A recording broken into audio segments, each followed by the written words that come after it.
there's always been that thought of like the mom dragging the kids and the dad to church, the Mhm. grandmother making sure her family gets that next generation of faith. Women have been the biggest supporters of the church Mhm. throughout last several generations. That's been Mhm. the, you know, they're dragging the husband to church who doesn't want to hear it, and all those stories have become commonplace and heralded as these incredible stories. And Now, backed up statistically, women have yeah, until now been more religious than men. right. And the stats in Barna studies forever have been, yeah, Mhm. 60, 70% women, smaller portions men. For, you say in your book, they're kind of the canaries in the coal mine. Like they started leaving Mhm. quickly. That is pivoted drastically over the last couple of years. Um, why do you think women have always bared the responsibility of what people do with the church? So women have been responsible to drag people into the church and to drag the people, and with good intentions, I think, to raise better Mhm. families, you know, to have their husband, experience change within the church, all those stories. So now women are faced with the responsibility of dragging all those same people back out of some of these churches and are being Mhm. listened to about as much. So why do you think that responsibility has always been on the shoulders of women specifically? That's such an interesting question. I cannot hope to answer for all of church history. I suspect part of it is that just a maternal sort of responsibility. I mean, I even went through this a bit as an agnostic and then an atheist with my own children.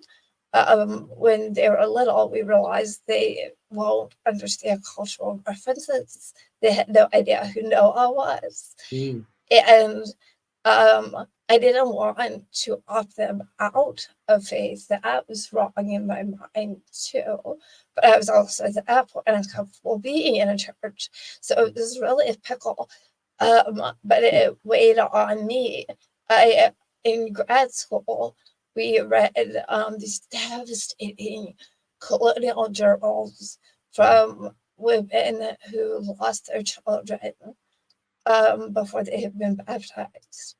mm, And just the sheer devastation of feeling as if not only had they failed in their minds, a failure to be able to keep their child alive, but because they had not gotten them baptized, mm, they would be suffering eternal torment. And so the women tormented themselves for years and years and years.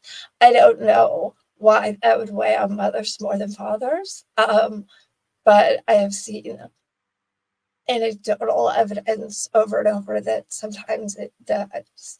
I also think in many churches, the communal experiences often revolve around food.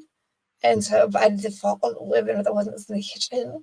So I think that gives like a social piece of it. Um, I cannot explain why generation after generation of women in churches where men hold leadership positions would feel so desperately committed to those structures, other than perhaps dedication to being in the pew was the most they could show, and so they chose to do that. Um, However, I think your point that for so long it was women dragging folks into the church and now they're part of the group dragging them out. That's interesting. Um, I think of it more as a wave of abandonment. So now we're seeing with survey data from Gen Z women. Typically, if people do leave the church up until now, and generationally, it has been men leaving more than women. Men forever have been more likely to be atheists than women. Gen Z, we're seeing more women leaving, so the threshold is flipping. So yeah. this is a very recent historic moment in America.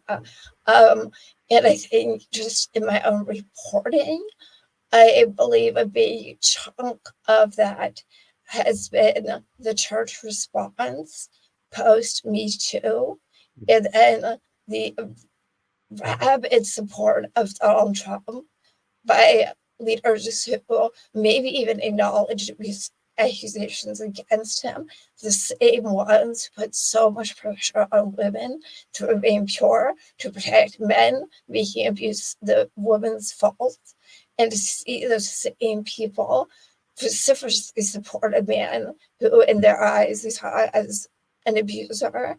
That just broke a Yeah. lot of believers. Just the sheer hypocrisy of it really, it hardened a lot of people's faith.